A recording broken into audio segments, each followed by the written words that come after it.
Amigos, boa noite a todos. Vamos iniciar então os estudos desta noite, tratando do capítulo 12, em que vai falar sobre da perfeição moral.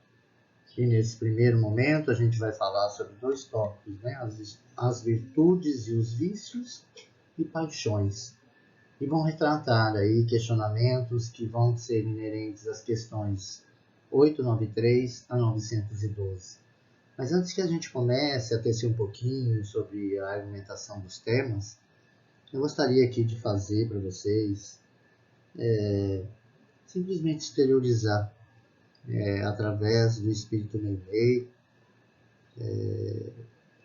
psicografado por Chico Xavier, uma das mais belas mensagens a respeito da oração do Pai Nosso. Fechemos os nossos olhos agora, a fim de que possamos nos envolver diante de tão bela as explanações que esse Espírito da Pleiade dos trabalhadores de Jesus nos presenteou. Pai nosso que estais no céu, na terra, no fogo, na água e no ar.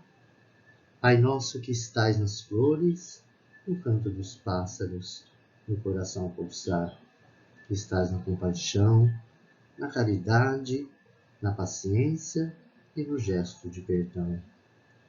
Pai nosso que estás em mim, que estás naquele que eu amo, naquele que me fere, naquele que busca a verdade.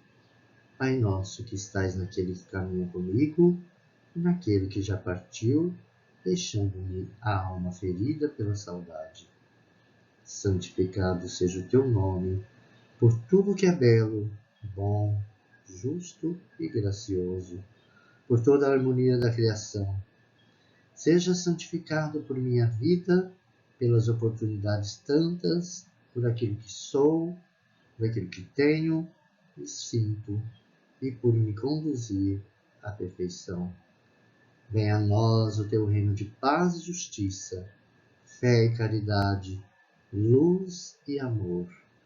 Reino que sou convocado a construir através da mansidão de espírito, reflexo da grandeza interior. Seja feita a tua vontade, ainda que minhas rogativas prezem mais o meu orgulho do que as minhas reais necessidades. Ainda que muitas vezes eu não compreenda mais do que o silêncio em resposta às minhas preces, não te ouvindo assim dizer: filho, aguarda, tua é toda a eternidade. O pão nosso de cada dia me dá hoje e que eu possa dividi-lo com meu irmão. As condições materiais que ora tenho de nada servem se não me lembro de quem vive em aflição. Pão do corpo, pão da alma, pão que é vida, verdade e luz. Pão que vem trazer alento e alegria, é o Evangelho de Jesus. Perdoa as minhas ofensas, os meus erros, as minhas faltas. Perdoa quando se torna frio meu coração, quando permito que o mal se exteriorize na forma de agressão. Que mais do que falar, eu saiba ouvir. Que ao invés de julgar, eu busque acolher. E não cultivando a violência, eu semeie a paz. Que dizendo não às exigências em demasia, possa todos agradecer. Perdoa-me assim como eu perdoar aqueles que me ofenderem, mesmo quando meu coração esteja ferido pelas amarguras e dissabores da ingratidão. Possa eu, Senhor da vida, lembrar de que nenhuma mágoa é eterna e de que o único caminho que me torna sublime é a humilde estrada da reconciliação. Não me deixes cair nas tentações dos erros, vícios e egoísmo, que me tornam escravos da minha malevolência. Antes que a tua luz esteja sobre mim, iluminando-me, para que eu te encontre dentro de minha alma como parte que és de minha essência. E livra-me de todo mal, de toda violência, de todo infortúnio e de toda enfermidade. Livra-me de toda dor, de toda mágoa e de toda desilusão. mas ainda assim, quando tais dificuldades se fizerem necessárias, que eu tenha força e coragem de dizer: obrigado, Pai, por mais esta lição. Que nós possamos agora abrir os nossos olhos, nos entregarmos aos questionamentos que o capítulo da noite nos trará. E que essa pleiade de espíritos amigos que se encontram conosco agora possam nos auxiliar ao entendimento das questões agora apresentadas. Que a tua paz, mestre querido e amigo, esteja com todos nós, hoje e sempre, que assim seja.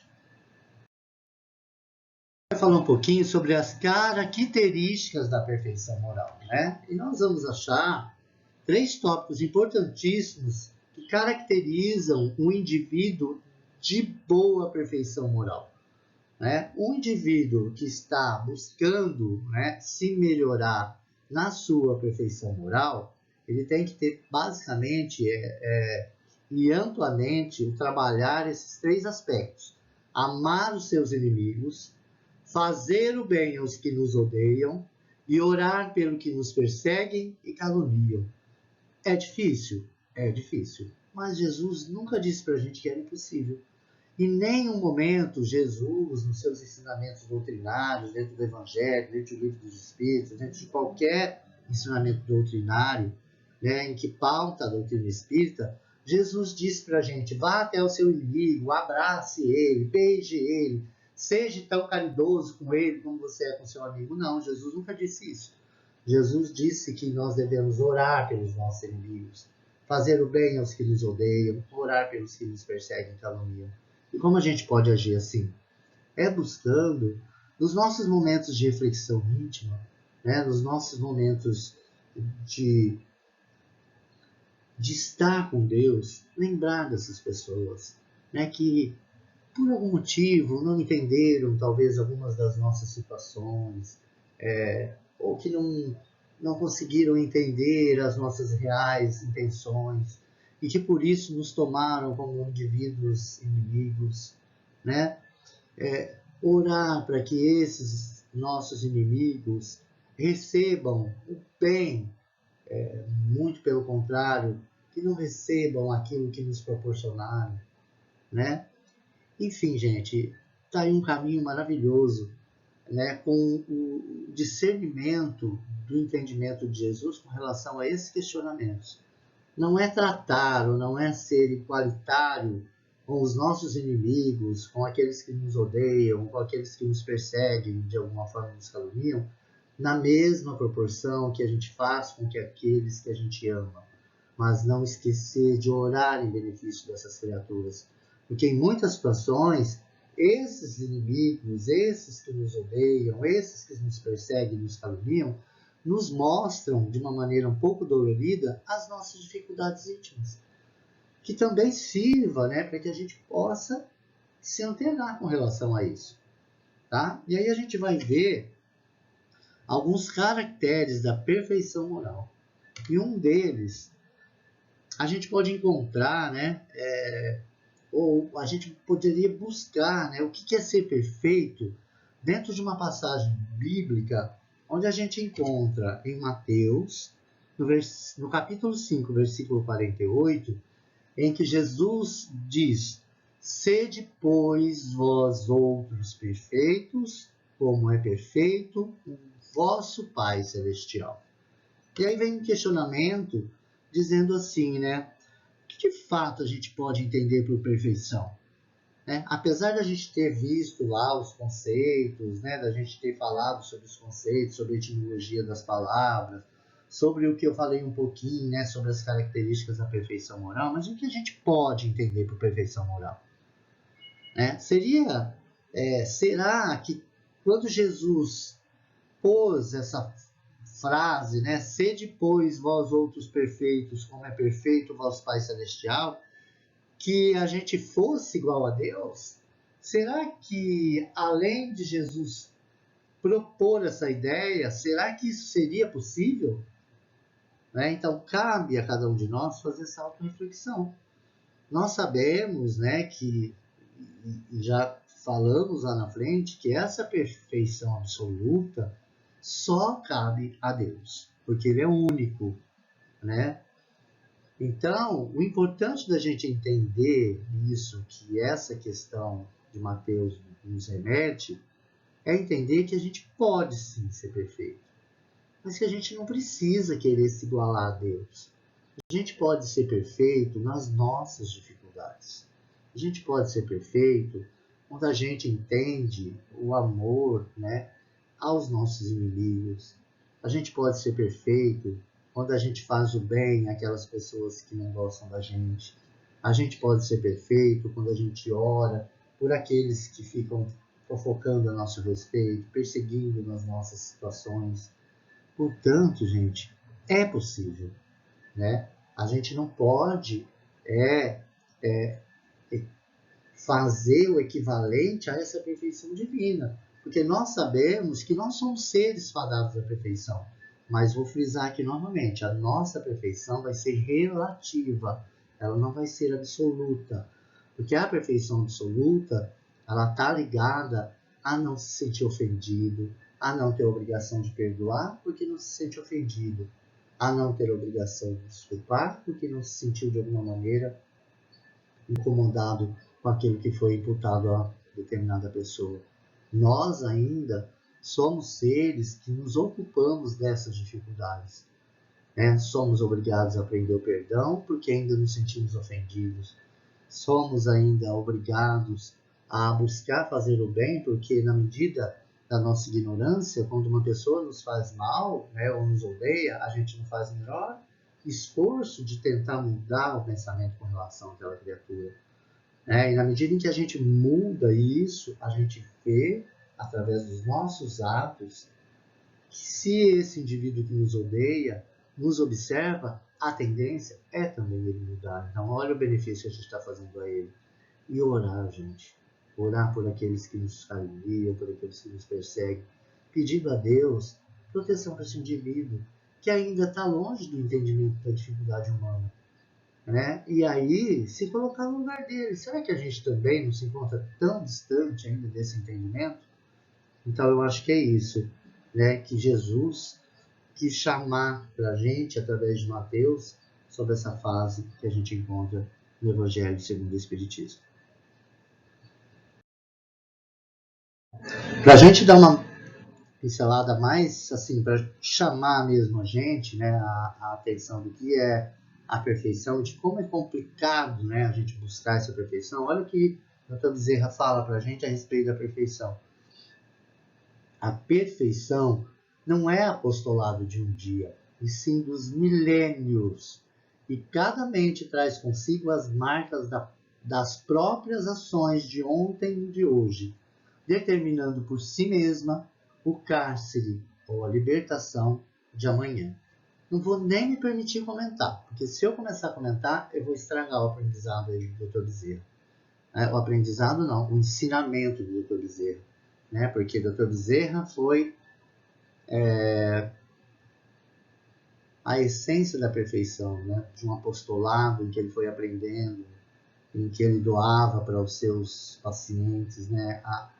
Assim, ele era liberto das coisas materiais, ele se doava para as pessoas, né? Então, esse aprendizado, né, que o Dr. Bezerra está nos passando, nem merece um comentário meu, porque senão eu vou acabar estragando o que está escrito aí. Então, vou reler para a gente buscar entender, né, mas também entender que a gente não deve ficar se massacrando às vezes se a gente não pode algumas coisas, né? Esse entendimento da gente amadurecer com consciência, né? E não cair no ostracismo da culpa, achar que a gente nunca vai conseguir. Não, a gente vai conseguir. Mas isso não é coisa de um dia, é coisa de milênios. O próprio Dr. Bezerra, né, nos explica isso. Então, olha, a perfeição não é apostolado de um dia, e sim dos milênios. E cada mente traz consigo as marcas das próprias ações de ontem e de hoje, determinando por si mesma o cárcere ou a libertação de amanhã. Por isso que também é uma frase muito interessante que diz assim, que nós somos senhores dos nossos próprios destinos. Então pensemos nisso, ok, pessoal? Teríamos aí com relação à virtude, né? Uma explicação bem, assim, bem tranquila, né? Nada de muita sofisticação, que a virtude, gente, seria nada mais, nada menos que a prática do bem. Em contrapartida, o vício seria a prática do mal. Então, são aqueles símbolos, né, bem interessantes que a gente vê em cenas de filme, às vezes até nas nossas consciências, nos nossos subconscientes, do anjinho e do diabinho, né? Onde o anjinho nos remete a buscarmos dentro de nós as nossas virtudes, o nosso lado bom, as nossas situações que nos coloquem mais próximos de Deus. E em contrapartida, aquele capetinha, né, diabinho, que está lá fazendo uma posição contrária desse anjinho que nos mostra a prática do bem, né? E ele nos impulsiona a buscarmos os malefícios, né, que estão tão arraigados a nós ainda, e esses malefícios, se praticados e efetivados nas nossas atos e atitudes, nos afastarão dos caminhos que nos levam a Deus, ok? Aí Kardec, de uma maneira muito sucinta, vai perguntar assim, né, para a espiritualidade, qual é o conceito de virtude segundo o ensinamento dos espíritos, né? E qual a mais meritória das virtudes, né? Essa é a questão 893 do Livro dos Espíritos. E os espíritos vêm dizer assim, ó, na verdade, Kardec, né, nos alerta assim, que segundo os espíritos, a virtude é a resistência voluntária à prática do mal. E principalmente o sacrifício do interesse pessoal em benefício do próximo. Então, quando a gente tem a intuição daquele espíritozinho mais complicado que fica, faça isso, faça isso, faça isso, faça isso, pratique isso, mas a gente resiste a esse impulso voluntário, né? E principalmente se sacrifique do interesse pessoal para beneficiar o próximo, nós estaremos pondo em prática o que os espíritos chamam de virtude, né? Então, mas a prática desinteressada da caridade é a mais meritória delas. Então, quando a gente busca a caridade plena, a caridade sem interesse, essa é a caridade mais meritória, né, das nossas virtudes. Então, que a gente possa ter esse entendimento, né? Eu poderia dizer assim, cara, é difícil, né, a gente buscar de início, né, de maturidade, de espíritos imperfeitos que a gente é ainda, essa prática desinteressada da caridade. Eu mesmo sempre me situo com vocês quando eu vou falar alguma coisa com relação a essa caridade, ou essa virtude, ou essa busca de auxiliar o próximo, né? A gente vai aprender a fazer isso. Então, talvez isso esteja relacionado àquilo que o Dr. Bezerra falou. Num primeiro momento, a gente busca isso mesmo por prática interessada, né? Porque nós estamos necessitando disso. E aí a gente busca essa caridade, esse bem do próximo, para se beneficiar primeiro a nós mesmos.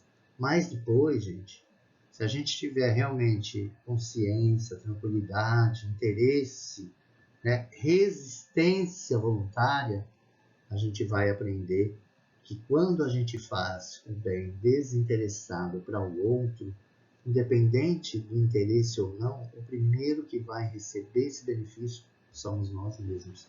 Mas isso também é uma necessidade de aprendizado. Então, as pessoas, no primeiro momento, eu acredito que busquem sim essa caridade interesseira a benefício próprio, mas que, se bem trabalhada, se bem organizada, se bem direcionada, eles, nós, outros, todos, e tantos outros, vão entender e aprender que essa caridade ela vai ser desinteressada, né? E esse entendimento vai nos dar visão para entender que a gente não precisa ter interesse de fazer caridade, né? Essa caridade que a gente faz, ela vem para a gente mesmo se a gente não queira, né? Eu nunca me esqueço de uma frase muito usada do Kardec, acho que por todos os monitores, por todas as pessoas que conheciam ele, o Sr. Sebastião Bastos, ele falava assim, que é bom fazer o bem, mesmo que esse bem seja feito por velhacaria, né? Por quê? Porque num primeiro momento, talvez a gente faça o bem pensando na gente mesmo, mas que depois esse bem, arraigado, amparado nos nossos entendimentos, dos processos doutrinários que a gente vai aprendendo dentro da casa, vai se transformando numa coisa diferente. E aí a gente vai aprendendo, né, a fazer o bem desinteressadamente, sem se preocupar em receber o retorno disso. Então, isso é também uma questão de aprendizado, tá? Então, dentre os que fazem o bem sem qualquer esforço e os que fazem mediante muita luta interna, quais os que têm maior mérito, né? Na questão 894 do Livro dos Espíritos, Kardec faz essa pergunta, ele fala assim, poxa, então assim, se de repente eu faço bem sem esforço nenhum, de repente, olha que eu me percebo, eu estou fazendo lá o esforço, o benefício do outro, né? E aí eu encontro um outro que está fazendo o mesmo bem que eu, mas mediante uma luta interna absurda, né? Num sofrimento sabe, de sofrimento mesmo, né? Qual desses dois, né, vai ter maior mérito? E olha a pergunta dos espíritos. A prática do bem, ela é sempre meritória, né? Lembra aquilo que eu falei do professor Sebastião?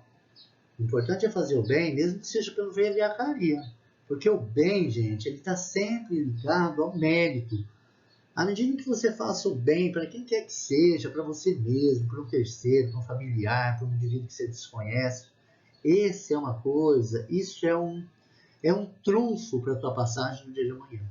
Então, fazer o bem é sempre mérito de quem está fazendo, independente daquilo que está na cabeça desse indivíduo. É o bem, tá? Mas aí ele vai dizer assim, ó, que para alcançar esse estágio, porém, todo espírito necessita lutar contra as suas más tendências, né? Porque qual de nós não tem má tendências? Qual de nós que às vezes não está sofrendo uma dificuldade, uma obsessão, uma dificuldade dentro de casa, uma dificuldade financeira, uma dificuldade de doença, que não vá buscar um lugar onde a gente possa fazer o bem, né? Ainda que seja por interesse próprio, ainda que seja, né? Mas a gente vai ter que lutar contra essas nossas más tendências. Aí ele diz assim, ó, o complemento da questão, da resposta. Ó. Os que hoje aparentemente fazem o bem sem nenhum esforço, assim procedem porque outrora já travaram essa luta e triunfaram. Então, quando a gente exemplifica essas criaturas que né, assim, dá para perceber mesmo que estão bem acima da gente, a nível intelectual, a nível espiritual, a gente esquece que eles foram igual a gente. Fomos todos criados simples e ignorantes, todos passamos por processos muito difíceis, mas esses espíritos já travaram essa luta íntima e já venceram essa luta íntima. Então hoje entendem e fazem esse bem sem fazer qualquer esforço, porque eles têm um entendimento que o bem praticado, de um modo geral, ele é coletivo. Ele vai se irradiar para todas as pessoas que fazem parte dessa situação. O bem não é individualizado, gente. A gente imagina que o bem é individualizado para esse, para aquele fulano, para outro. Na verdade, não é. Quando a gente espalha o bem, seja ele trabalhado individualmente, seja ele trabalhado coletivamente, ele vai cair de uma maneira geral na emanação fluídica do coletivo. Todo mundo vai receber essas situações do bem, entendeu? E aí ele diz assim, ó, Para esses, o bem se tornou um hábito e o praticam com ações que lhe parecem simplíssimas. Né? Então, a gente fala assim, citar um exemplo aqui típico, né? O Chico dava lá sopa para não sei quantas pessoas, se formavam aquelas filas gigantescas, ele sempre tinha ajuda para um, ajuda para outro. Mas e os agouros que ele passou para fazer isso? E as dificuldades? As dificuldades que ele teve, né? E a resistência voluntária que ele teve a essas dificuldades fizeram com que ele entendesse que um dia seria mais fácil, que outro dia seria um pouco menos fácil, que um dia essa situação de auxílio que ele recebia de terceiros viria, às vezes viriam mais cedo, às vezes viriam mais tarde, mas ele tinha uma confiança danada, porque essa situação de ação no bem para ele era um hábito. É como se ele tomasse um copo d'água. Ficou habitual. Então, quando a gente realmente aprende a fazer o bem, essas situações ficam habituais. E aí a gente faz isso parecer muito simples. Ok?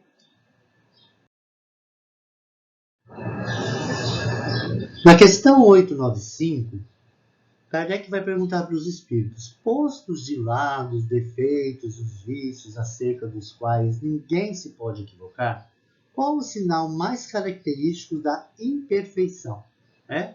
Então, assim, o Kardec diz assim, vamos deixar de lado os defeitos da pessoa, os vícios da pessoa, né? Porque todos nós, a gente vai ter isso, a gente tem isso, né? Mas qual é o sinal mais característico dessa nossa imperfeição? Né? E aí a resposta da espiritualidade. O apego às coisas materiais constitui sinal notório de inferioridade, porque quanto mais se apegar aos bens deste mundo, tanto menos compreende o homem o seu destino. Olha, gente, a gente está cansado de dizer, né, que a gente precisa desapegar, né? E quando a gente fala assim, desapegar das coisas materiais, talvez é dolorido falar isso, mas não é só desapegar das coisas materiais, da camisa, da calça, do sapato, do carro, do relógio.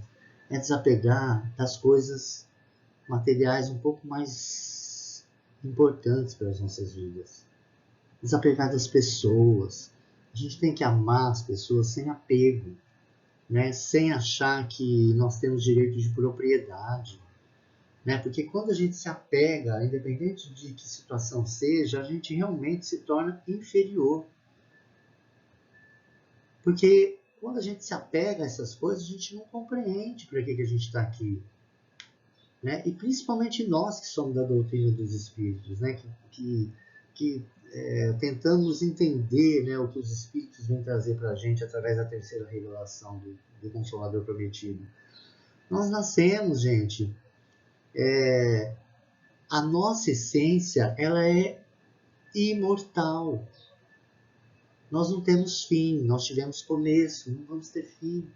Então, para que a gente fazer tanto apego a essas coisas que nos prendem a situações tão difíceis de sofrimento, de mágoa, de ressentimento? É um atraso a gente se apegar a essas coisas.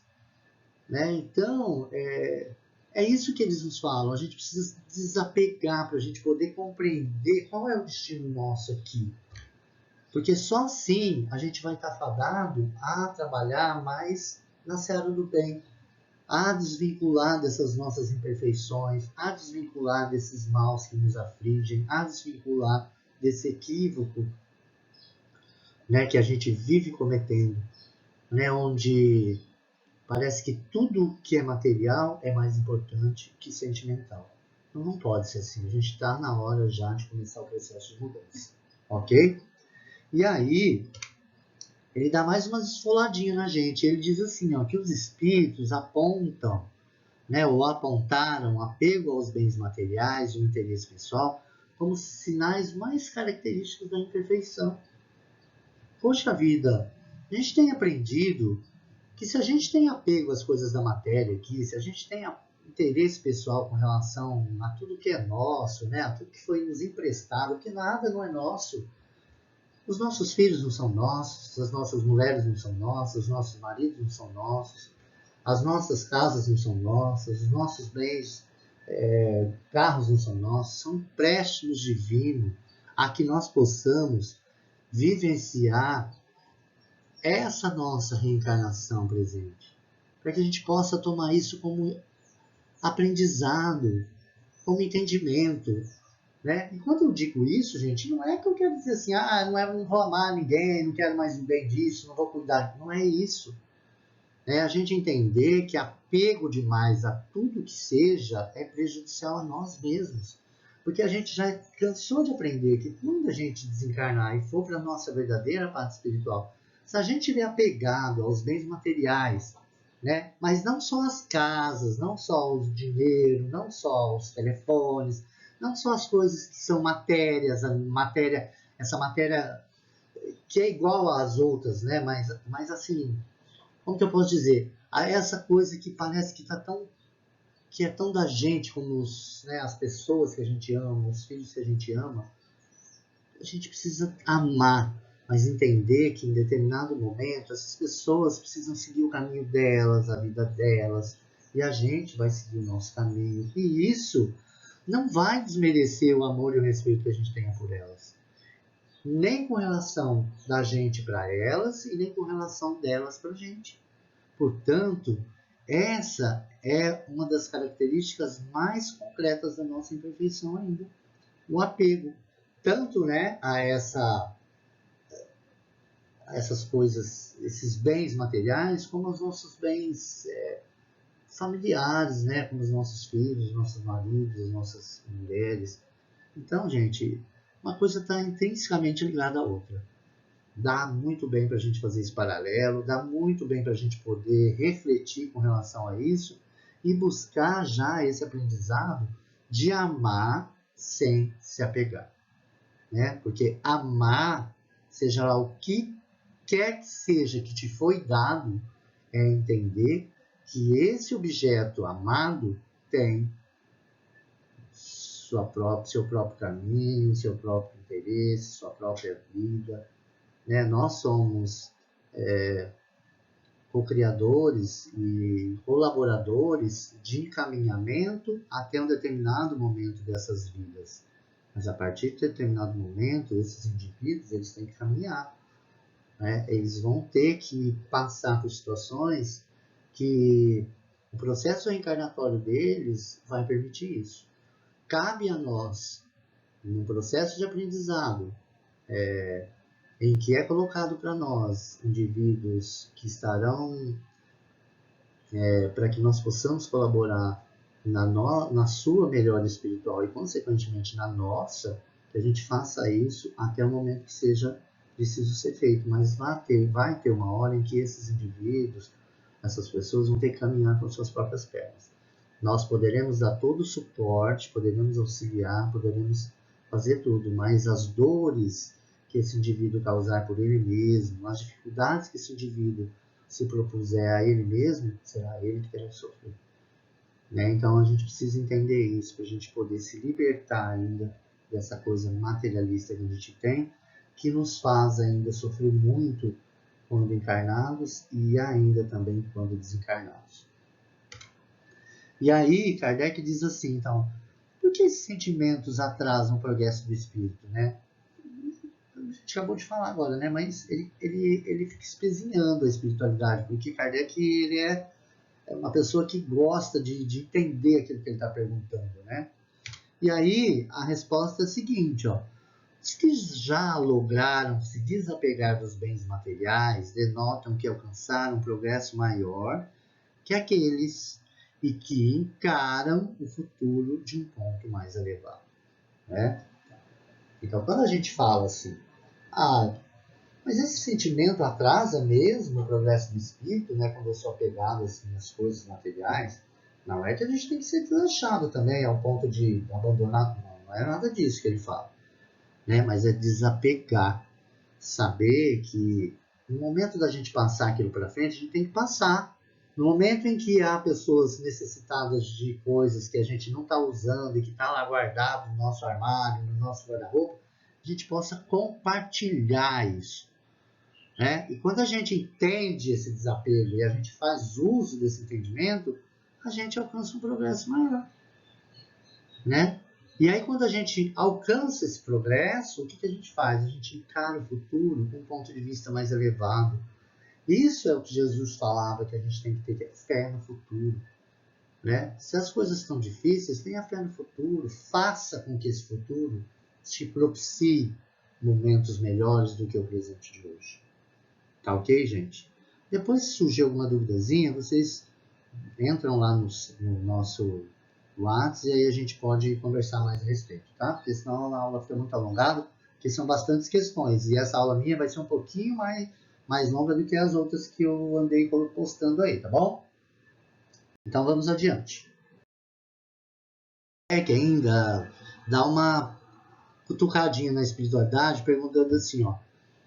Então, diante de tudo que foi falado, de tudo que vocês nos falaram, para que a gente desapegue, né, das coisas inerentes à matéria, se a gente busca pelos conhecimentos trazidos pela ciência, né, e a gente sabe que a ciência está sempre ligada à matéria, pode ser considerado apego à vida material? E aí, olha que a espiritualidade responde.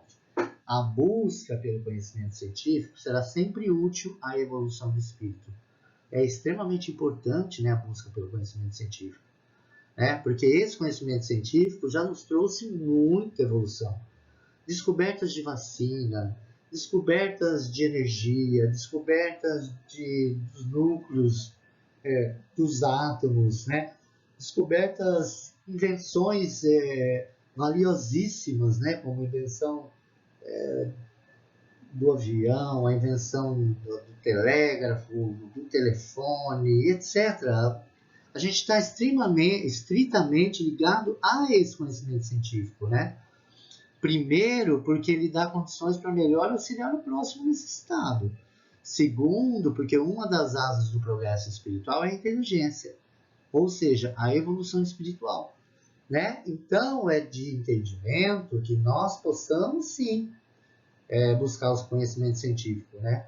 Mas, em primeiro momento, esse conhecimento científico, ele vai dar condições para a gente auxiliar o próximo necessitado. E será que a gente tem feito isso? Dá para fazer uma reflexãozinha aí, né? E numa segunda situação, nós sempre não falamos para vocês que nós temos duas asas de evolução, uma asa, né, da evolução espiritual e a outra da asa da evolução intelectual, né? A inteligência, ela é inerente à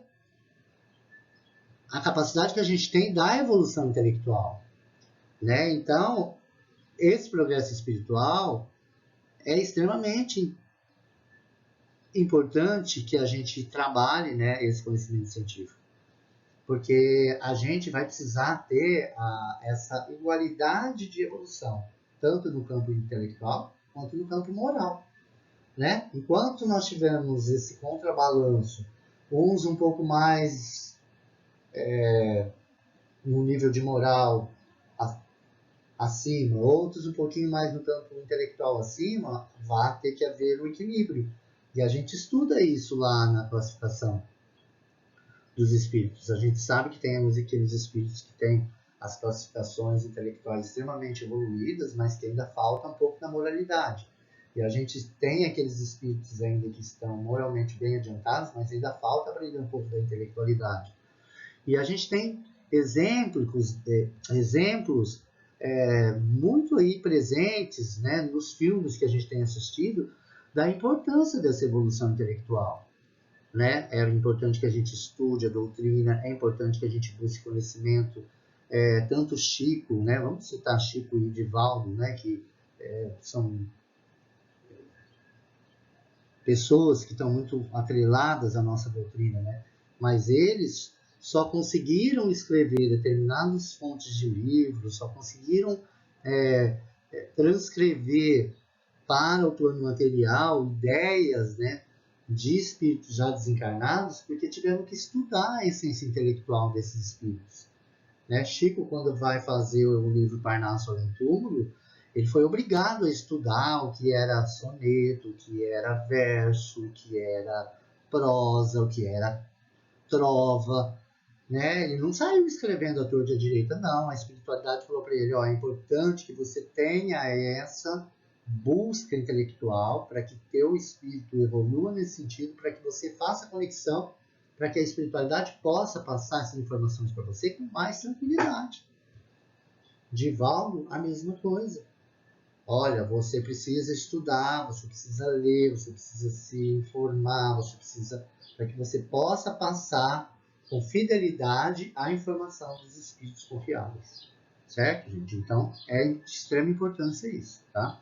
Mas tem dois tópicos importantes que desconstrói esse apego da vida material quando a gente busca o conhecimento pela ciência, né? O primeiro é para criar condições para a gente poder auxiliar, né, o próximo que está mais necessitado que a gente, e o segundo para a gente poder fazer essa asa do progresso, da evolução intelectual, né, para que a gente possa criar esse progresso equilibrado entre o espírito e o intelecto, ok?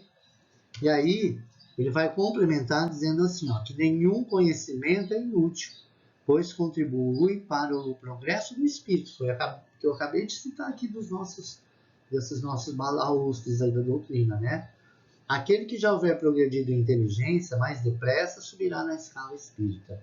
Não se trata, portanto, de apego às questões materiais, mas de uma das faces da evolução, pois para adquirir a perfeição há que saber de tudo.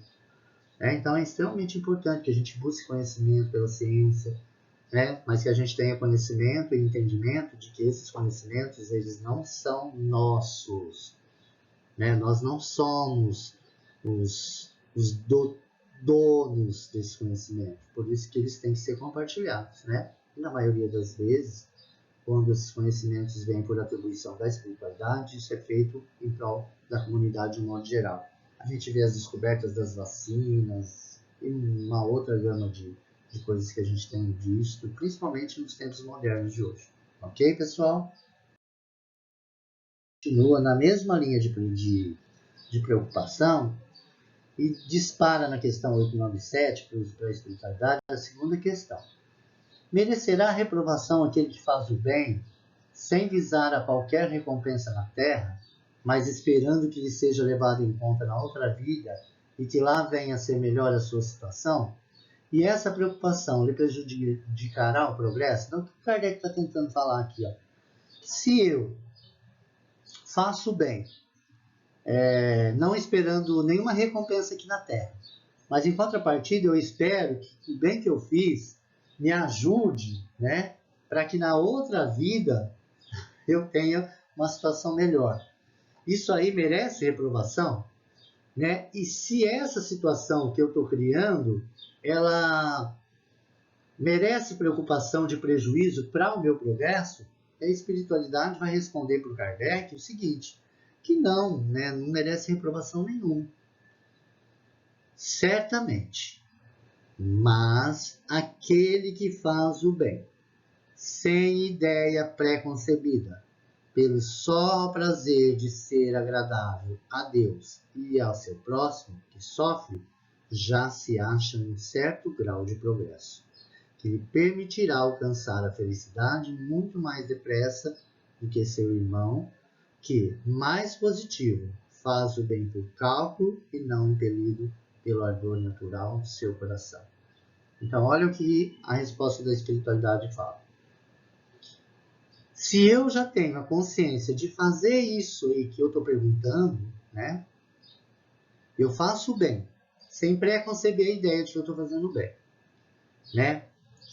Simplesmente por ser agradável esse bem a Deus e ao meu próximo que está sofrido, eu já me acho num grau de processo, de progresso, um pouco maior, né, do que a maioria dessas situações. E esse grau, né, e esse entendimento, né, e essa facilidade que eu vou ter de fazer esse bem, ela vai me permitir alcançar a felicidade muito mais depressa do que o meu irmão, que, né, faz esse mesmo bem, mas com cálculo, e pensando, né, e não impelido pelo ardor natural do seu coração, né? Ou seja, então um exemplo, eu e eu mesmo, eu faço bem porque de repente eu quero ter uma vida melhor lá depois que eu desencarnar. Então eu faço bem, faço as coisas que são agradáveis a Deus, me permito permanecer próximo a Ele através das minhas boas virtudes. E com relação a essas minhas boas virtudes e as minhas boas ações, eu faço com que a vida daquele meu irmão que sofre fique um pouco mais aliviada. Então, o que vai acontecer com essa minha atitude? Essa minha atitude já demonstra que eu tenho um progresso um pouquinho já mais elevado, né? E esse progresso e essa capacidade que eu tenho de fazer isso, ela vai me permitir alcançar uma situação um pouco mais tranquila do que eu mesmo se fizesse todas essas situações mais assim calculada, né? Não é feita por vontade de agradar a Deus e agradar o meu irmão, mas por vontade de tirar proveito próprio. Então, olha a diferença, né? Você ser espontâneo, você fazer as coisas para tentar se melhorar. A gente pensa nisso? Pensa, eu acho que tem mesmo que pensar. Né? A gente não pode fazer isso também. Eu vou pensar, eu vou fazer o bem, vou me aproximar das coisas, das minhas virtudes, vou trabalhar as minhas virtudes para ficar mais próximo de Deus e dentro dessa possibilidade tentar ajudar aquele meu próximo que está sofrido. Na medida em que eu faço isso, eu vou melhorando o meu progresso espiritual. E na medida em que eu melhoro o meu progresso espiritual, fatalmente eu vou ter uma vida espiritual muito melhor do que a que me trouxe aqui hoje. Em contrapartida, se eu faço todo esse processo, mas eu faço esse processo meio que interessado, meio que, sabe, que não é assim aquela coisa que brota do meu coração, eu já vou ter a minha paga aqui mesmo. Né? Então a gente precisa estar atento a essas coisas. E aí, olha o que ele complementa na questão. Ó. O bem deve ser feito caritativamente, isto é, com desinteresse, gente. Né? Num primeiro momento, como eu disse lá nos questionamentos da frente, talvez a gente até faça isso por interesse próprio, né? Mas depois, quando a gente amadurece, quando a gente tem entendimento das coisas, a gente precisa fazer isso com desinteresse, ok? E aí ele fala assim, ó, não. Quando dizemos fazer o bem, queremos significar ser caridoso. Procede como egoísta todo aquele que calcula o que lhe possa cada uma de suas boas ações render na vida futura, tanto quanto na vida terrena. Nenhum egoísmo, porém, há em querer o homem melhorar-se para aproximar-se de Deus, pois que é o fim para o qual devem todos tender. Certo? Então, fazer o bem é o que a gente precisa querer mesmo, né? O que deve significar. A gente ser caridoso, sem desinteresse. Agora, proceder como um ser egoísta, né? Então, isso vai trazer para a vida futura, tanto quanto para a vida terrena, dificuldade, né? Porque ele fala assim, que nenhum egoísmo, porém, há em querer o homem melhorar-se para aproximar-se de Deus. Não é para isso que a gente está aqui? Não é para estar mais próximo de Deus possível, né? Então, que a gente possa ter esse entendimento, né, das situações. Que o que vai balizar essa diferença entre uma situação e outra é a forma com que eu faço os meus feitos caritativos, né? Se é com interesse ou com desinteresse, né? O melhor é que a gente possa começar a fazer isso já sem se preocupar com essas coisas, porque na medida em que a gente faz essas situações e tem esse tipo de preocupação, a gente já recebeu a nossa paga, né? Então é aquela história, né? Esconde com a tua mão direita o que dá a tua mão esquerda, né? Mais vale dar daquilo que nos falta do que daquilo que nos sobra, mas isso a gente vai ver um pouquinho lá pra frente. E não querendo dizer que o que você deu com uma mão e não escondeu com a outra, ou que você deu da tua sobra, não seja meritório. Meritório mas precisa ver qual a carga de mérito que tem isso em cada uma dessas situações, ok? Sendo a vida corpórea apenas uma estada temporária neste mundo e devendo no futuro constituir objeto da nossa principal preocupação, será útil nos esforcemos por adquirir conhecimentos científicos que só digam respeito às coisas e às necessidades materiais? A questão 898 do Livro dos Espíritos. A gente já até comentou um pouquinho disso lá, né? Então eu não vou entrar muito no mérito, porque já está um pouquinho alongado, já está com 50 e tantos minutos, ainda a gente tem bastante questionamentos aí. Né? Aí ele vai falar assim, ó, sem dúvida, primeiramente, isso vos põe em condições de auxiliar os vossos irmãos. Depois o vosso espírito subirá mais depressa, se já houver progredido em inteligência. Nos intervalos das encarnações, aprendereis numa hora o que na Terra vos exigiria anos de aprendizado. Nenhum conhecimento é inútil, todos mais ou menos contribuem para o progresso, porque o espírito, para ser perfeito, tem que saber tudo, e porque, cumprindo que o progresso se efetua em todos os sentidos, todas as ideias adquiridas ajudam o desenvolvimento do espírito. Então, Kardec pergunta assim, ó, qual o mais culpado de dois homens ricos que empregam exclusivamente em gozos pessoais suas riquezas, tendo um nascido na opulência e desconhecido sempre a necessidade, devendo o outro ao seu trabalho os bens que possui. Então, qual é o que mais vai sofrer? Aquele que, através do seu trabalho, enriqueceu ou aquele que já nasceu em berço esplêndido, né, cheio de tranquilidades? Né? Kardec, a espiritualidade vai dizer para Kardec que é aquele que conheceu os sofrimentos porque sabe o que é sofrer. A dor é que nenhum alívio procura dar. Ele a conhece, porém, como frequentemente sucede, já dela não se lembra. Né? Então, ele vai sentir mais aquele que já sofreu e que por algum motivo enriqueceu através do seu trabalho. Se ele perde aquilo, ele já sabe como é a dor. Só que no momento em que ele suplanta essa dor através dos ganhos, etc., ele esquece dessa dor. Mas ele sabe como ela é, porque ele já sofreu essa dor. Né? Então, aquele que incessantemente acumula haveres sem fazer o bem a quem quer que seja, achará desculpa que valha, na circunstância de acumular conflito de maior soma, legar aos seus herdeiros, na questão 900 do Livro dos Espíritos? E olha que a espiritualidade responde, é um compromisso com consciência má. Né? Então você acumula, o intuito de só deixar isso para os teus herdeiros, né? E não faz uso desse bem para auxiliar a vida de quem quer que seja. Então, isso é mesmo um compromisso de consciência má. As pessoas que têm esse entendimento, além de ter esse entendimento de que tem que deixar realmente, né, esses bens para os seus herdeiros, também trabalham através dessas fortunas em detrimento da melhoria da vida de terceiros. Ok? Então, uma referência da questão 902, que não é exatamente essa, mas eu acho que dá para resumir assim, ó. Muitas vezes pedimos a Deus que gostaríamos de ser ricos para poder ajudar o próximo. Será que nossas intenções são essas mesmo? De posse de uma fortuna, será que não nos esqueceremos das nossas intenções? E aí, olha só o que os Espíritos falam. Os Espíritos nos dizem ser muito louvada essa atitude, mas nos alertam também para o fato de que, na maioria das vezes, a pessoa a qual desejamos fazer o bem somos nós mesmos. Aí está especificado a verdadeira situação do egoísmo, ok? E, na realidade, qual o mérito de fazermos o bem com os bens que estão nos sobrando? Aquilo que eu falei lá atrás. Né? Aí ele vai falar assim, ó. Quem realmente quer fazer o bem, começa agora, dispondo do seu tempo, do seu sorriso, de escutar um amigo, de partilhar alegrias e tristezas. Nós não necessitamos de bens materiais para ajudarmos o próximo. Né?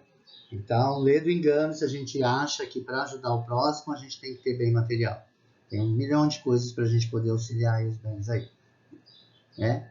E a gente vai ver que não é que os espíritos estão desprezando, né, o que a gente faz com aquilo que a gente não sobra, doando para os outros, mas que não é necessário que a gente espere sobrar para auxiliar.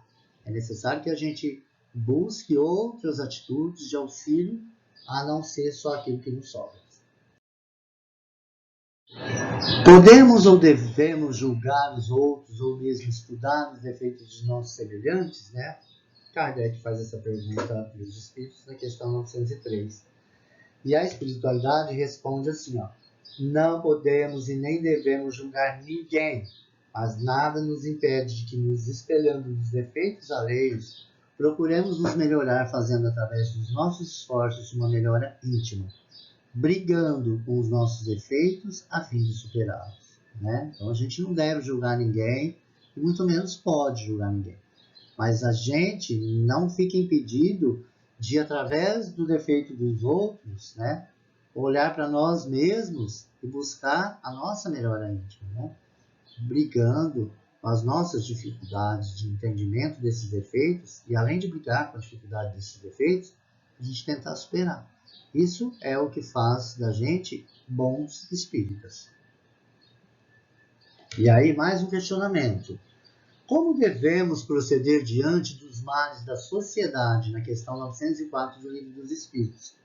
E os Espíritos nos dizem: não façamos dos males que nos rodeiam motivos de escândalo, mas sim pontos de partida para nossa melhoria. É um ato de caridade não darmos ouvidos e seguimento a fofocas e fatos que possam servir de mau exemplo ao próximo, né? Tem uma passagem no Evangelho que fala assim: o escândalo é necessário, mas ai daquele que o provoque, né? Todo escândalo será necessário, mas ai daquele por quem vem o escândalo. Não seja você, né, aquele que faz esse escândalo se eternizar através de fofocas e fatos, né? Que nós possamos não usar da maledicência, porque a maledicência é uma coisa muito feia e ainda está muito presente na grande maioria de nós outros. Ok, pessoal? Vamos adiante. Então, pessoal, esse último slide, ele termina, né, virtudes e vícios. E aí, é um chamamento interessante, que está no Evangelho de Mateus, né, que diz assim, ó: você tem um cisco no olho, irmão, mas olha a trave que está no olho dele. E aí, a gente precisa refletir sobre essa fala de Jesus, né? Você vê um cisco no olho do seu vizinho e não vê uma trave no seu, né? Então, esse questionamento vai nos trazer o seguinte pensar, né? Que é mais fácil vermos os defeitos dos outros do que os nossos. O que nós esquecemos é que, na maioria das vezes, os defeitos que nos incomodam nas outras pessoas são aqueles que mais se destacam em nós. Se analisarmos nossas atitudes, veremos que criticamos por criticar, e não para poder nos melhorar ou ajudar a melhorar o nosso próximo. A indulgência para com os defeitos alheios também é uma forma de caridade. Sejamos generosos e humildes perante nossos irmãos e analisemos nossos defeitos e procuremos melhorarmos. Vamos cuidar da trave que está no nosso olho para ajudarmos nossos semelhantes a tirar o cisco dos seus olhos. E de paixões, né? E aí, no primeiro questionamento de Kardec, ele fala assim: seria mal o princípio da paixão, embora estando na natureza? E tem qual finalidade o princípio originário das paixões? Né? Isso está na questão 907. E aí, os espíritos vão dizer assim, que não é mal, né, o princípio da paixão. Né? Porque ele realmente está na natureza. Né? A paixão está no excesso de que se acresceu à vontade. Né? O princípio da paixão tem por finalidade levar o homem ao bem, levar a grandes conquistas benéficas, impulsioná-los a grandes realizações. Né? Então, acho que para a gente, falando em termos mais assim, a gente, antes de amar, a gente sempre apaixona, né? Sempre se apaixona. Então, a paixão, gente, ela não é um mal. Ela simplesmente se torna um mal quando ela excede, né, e acresce a nossa real vontade. Né? Então, a paixão, ela faz com que o homem conquiste várias coisas, né? Porque uma pessoa apaixonada pelo que faz, pelo seu trabalho, pela pessoa que gosta, ela vai em busca de crescimento, né? Então, através disso, se ele souber lidar com essa sensação da paixão, ele vai ter grandes realizações. Caso contrário, a gente vai ver o que ocorre, né? Quando a paixão se torna negativa, e por que ela se torna negativa? Né? A paixão se torna negativa quando dela abusa o homem, posto que quando o homem deixa de governar as paixões e passa a ser governado por ela, passa a abusar e exceder-se, e aí reside a sua forma negativa. Né? Em todas as situações, gente. Né? Quando a gente se deixa levar pela paixão, a gente acaba dando a cara na parede. Né? Para usar um termo bem popular. A gente só dá tabacada quando a gente faz esse tipo de coisa. Então, é importante que a gente seja apaixonado pelas coisas, mas é importante que a gente tenha entendimento de que o excesso, né, dessa paixão com relação à nossa vontade vai nos trazer uma forma negativa, onde essa paixão, ao invés de ser governada por nós, nos governará. E aí é que está a sua forma negativa. Beleza? Nessa questão 908, eu peguei só essa nota de Kardec mesmo, só para poder representar, né, qual é o perigo da paixão, né? E aí Kardec, ele vai falar assim, ó, que toda paixão que aproxima um homem da natureza animal afasta-o da natureza espiritual, porque a verdadeira natureza do homem é a natureza espiritual. Então, quando a gente faz a paixão exceder as nossas vontades, a gente se aproxima da natureza animal e se afasta da natureza espiritual. Já em contrapartida, todo sentimento que eleva um homem acima da natureza animal denota a predominância do espírito sobre a matéria e o aproxima da perfeição. Muito bonito, né, gente? É só a gente prestar atenção e ver a profundidade disso que Kardec nos fala. E é verdade, né, do que ele nos fala. E na questão 909, né, que agora faltam só mais 3 questões, Kardec pergunta assim: poderia sempre o homem, pelos seus esforços, vencer as suas más inclinações? E a resposta da espiritualidade: sim, e frequentemente fazendo esforços muito insignificantes. O que lhe falta é a vontade. Ah, quão poucos dentre vós fazem esforços, né? Então a gente não precisa se matar de esforços para a gente poder vencer as nossas más inclinações. É só a gente se esforçar. Né? E às vezes a gente acha assim que um esforço que a gente faz é nossa senhora, oh meu Deus, como é duro, como é difícil. E ele mesmo fala, né, gente? Não precisa. Esforços às vezes insignificantes mudam muitas coisas ruins dentro da gente. Depois na questão 910 ele vai perguntar assim, ó, podem o homem achar nos espíritos eficaz assistência para triunfar de suas paixões? Isso está na questão 910. E aí a espiritualidade responde, né? Se eu pedir a Deus e ao seu bom gênio, né, ao seu espírito protetor, com sinceridade, os bons espíritos lhe virão certamente em auxílio, porquanto essa é a missão deles. Na questão 459 a gente vai saber qual a missão dos espíritos, mas não deixando de dizer que eles não vão resolver essas problemáticas para nós, tá? Eles virão certamente em auxílio.